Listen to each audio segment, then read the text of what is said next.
The main GOP strategy to stop Donald Trump at this point appears to be trying to organize future primaries and caucuses in a way that will result in a brokered or a contested convention. And the reason for this is that Marco Rubio is doing far worse than the GOP imagined he would even just a week ago. And Ted Cruz and John Kasich, while Ted Cruz is actually not that far away from him in delegates right now, and John Kasich is doing very well against him in Ohio, it doesn't seem like either of them is going to be capable of actually winning outright the number of delegates necessary to become the nominee. They're simply trying to stop him from getting half. So you're hearing this talk about contested conventions, which we've heard in past elections, but what would it look like in operation? We're going to break down some of the important facts for you, because this is something that, while still not necessarily likely to happen, could very well happen. And so overall, the nominee for the Republicans will be the first person to get the votes of at least 1,237 delegates, or a majority of those present.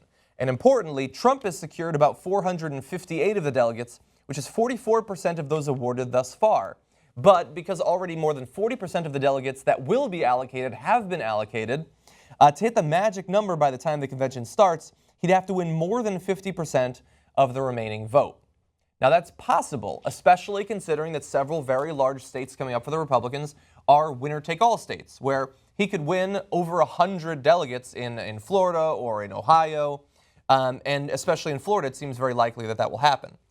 But it is also possible that Kasich will pick off Ohio, Ted Cruz will continue to gain on him nationally and maybe pass him in a few more states, and then you could end up with that contested convention. And we've got a lot more rules for you. So let me simplify the most important part of this, which is just because you have more delegates doesn't mean that you are guaranteed to win. You need to have a majority of the delegates, just 50 plus 1, right? So even though Trump has more delegates than Cruz, Rubio, Kasich, he doesn't have the majority. In fact, Rubio, Kasich, and Cruz combined have more delegates than Donald Trump. So they can go to a convention. If the convention was held today based on the number that they have won, they can go and say, okay, now you guys, let's make a deal. We're going to call it a Cruz-Rubio ticket, and Cruz is going to be on top because he has more delegates. So Rubio and Kasich, you get all of your guys to vote with us, and that way we'll have more delegates than Donald Trump, and we'll be the ticket. So that's happened in the past, and that's a perfectly normal result of a quote-unquote brokered convention, because you have to have the majority of the delegates. Yeah. Now, interestingly, once you get to that convention and you have all of these delegates, a lot of people have been wondering, do they have to vote for who they're pledged to vote for based on the results of these primaries and caucuses? And it's somewhat complicated. Now, for the 2016 cycle, the Republican National Committee instituted a new rule requiring states that have presidential preference votes like primaries and caucuses, which is obviously the vast majority of the cases, to bind their delegates in accordance with the outcome of the voting. Now, those are bound delegates. Unbound delegates may be pledged by personal statements or even state law, but according to RNC rules, may cast their vote for anyone at the convention. So those unbound, it's not a huge number. Right now, it's 112 delegates are totally unbound and can vote for whoever they want. But even the bound delegates aren't necessarily bound after the first or multiple rounds of voting, which is really important. And bear in mind that you don't necessarily get to pick your delegates. So Trump has won many delegates. Once they go, those individuals, they'll go there, and they might end up voting for somebody other than him after a bit of negotiation and a few rounds of voting. So let me clarify and simplify there as well. So only 14% of the delegates are picked by the people who won those races. So if Donald Trump picks those delegates, they're very likely to vote for him and only him, right? But the overwhelming majority are picked by the state in a series of confusing ways that John, I think, is about to explain. Yeah. Yeah, it's a combination of, in caucus states, the delegates are selected through multiple rounds of voting through precinct, county, congressional district, and statewide conventions. Many primary states utilize conventions to select delegates as well. And across various states, even inside of those categories of primary and caucus, there can be wide variability. But right, so once they go through that process, they've got the actual human beings, the delegates that are going to go to the convention and actually vote, right? But at that point, then you tell them, okay, 14 of you guys are supposed to vote for Donald Trump, 7 of you are supposed to vote for Cruz, and you, Bob, are voting for Rubio, okay? Because that's how this state voted. So for a great majority of them, in the first round of the voting, when they go, Sam knows he's voting for Trump, and Sally knows she's voting for Cruz, and Bob by himself is voting for Rubio, etc. They go there. Then at a different point, after the first vote, then they can become unbound. Yeah. Oh, now that's interesting. That is interesting. Okay. So as we've been talking about some of the rules, I've got another rule or two for you. So you might wonder, so who actually chooses these rules? And you might think, well, if Trump goes in there and he has the majority of the delegates, then can't they just manipulate the rules to benefit Trump? But it turns out that while the delegates decide how the voting will be done and who will be eligible to be a nominee, Trump delegates who are bound to vote for Trump on the first ballot will not be bound to support Trump in setting the rules. They do it but basically in conjunction with the RNC as well. And let's talk about an important rule, because we've been talking about two possibilities. One, that you could simply combine the delegates of Rubio, Cruz, and Kasich together to overwhelm him. Two, that some of Trump's actual delegates could end up supporting someone else. But there's also the possibility that you could simply bring in a new third party, Mitt Romney. Not necessarily Mitt Romney, but the equivalent of a Mitt Romney.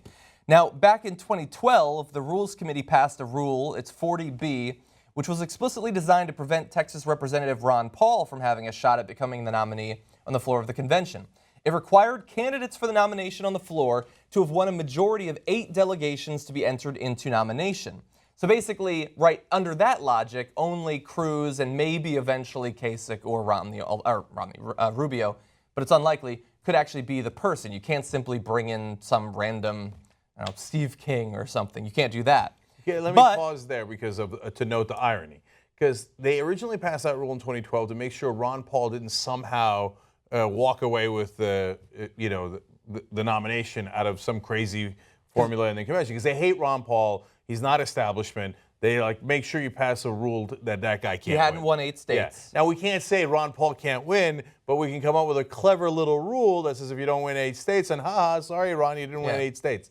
Now it's come back to bite the establishment in the ass, because if they want Rubio to be their nominee, well, it's likely that he's not going to win 8 states. Yeah. So they're going to have to change that rule and be like, no, we meant you don't have to win 8 states. We meant you can't win more than 8 states. In fact, they might want Mitt Romney or Jeb Bush, give me a break, I guess it's possible. Can you imagine? Or Dick Cheney to come back and be their nominee, and they haven't won any states. And they could. Normally, under normal rules, if that rule didn't exist, they can pick anyone to be their nominee as long as the one person doesn't win the first round of voting. Yeah. Imagine, the fireworks start, they've chosen a nominee, and out comes Scott Walker.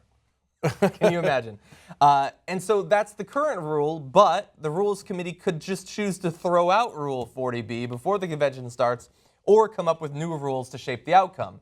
So even those established rules from past elections don't necessarily mean that that's how it will go down this time. And so what you will end up having, if we get to this point, is going to be multiple rounds of voting, of trying to sway people. Some of the people who have already dropped out of the race, a lot of people have been tweeting me asking what happens to their delegates. So as of right now, those delegates will initially vote for the people they're told to vote for, both because they're pledged to vote for that person, but also because you have to bear in mind that these people have dropped out of the race, but they haven't really dropped out of the race. They've only suspended their campaigns, in part because maybe they hope that somehow it'll be Carly Fiorina that they choose at a brokered convention. Could you imagine if they have to wake up Ben Carson to pick him as the nominee? Dr. Carson, you'll never believe this. Wake up, wake up. Yes. I knew you'd come eventually. Yes. So now my favorite fact, and this is, if it goes to this kind of brokered convention, the most important thing. The first vote, only 5% of the delegates are unbound. They can vote for whoever they like. 95% have to vote for the person that won their state and they got assigned to, right? A lot of them got assigned by their own candidates, but most of them got assigned by the state in the process we explained earlier, but they are told you must vote for this guy in the first round. In the second round, only 43% are bound, 57% are unbound. So that means... Unchained. Yeah, that's right. They can go Django Unchained. Mm-hmm. So that means that as soon as we get to the second vote, you said you were going to vote for Trump, or you were assigned to Trump, or you were pledged to Trump. Doesn't mean you have to. Now, 57% of them are unbound. And in the third round of voting, and many rounds are possible if we're in this scenario, one had over 100. 81% of the delegates are unbound and can vote for whoever they like. Yeah. So then you've got a holy mess. That's when the establishment comes in, pushes Trump out, grabs the nomination, and then Trump pushes back, and it gets really ugly. No, I mean, look, if it happens, he'll push back. The way that I think would be most interesting, most exciting for him to push back is that he unveils he's been building a second convention hall the whole time, like in Contact. And he just walks across the street and he's going third party. That would be exciting. Well, look, Trump's supporters are scary and sometimes violent. So if they try to wrestle that nomination away from him, as they can, they are allowed to if he does not have the majority, right? If he has, It wouldn't be the first time. He could have the most, but not have the majority. If that happens, you think Trump supporters are just going to sit there and take it, or are they going to start pushing people around? Do you see what I'm saying? I guess we'll be there, so we'll find out. Yeah, I mean, look, this can get ugly real quick.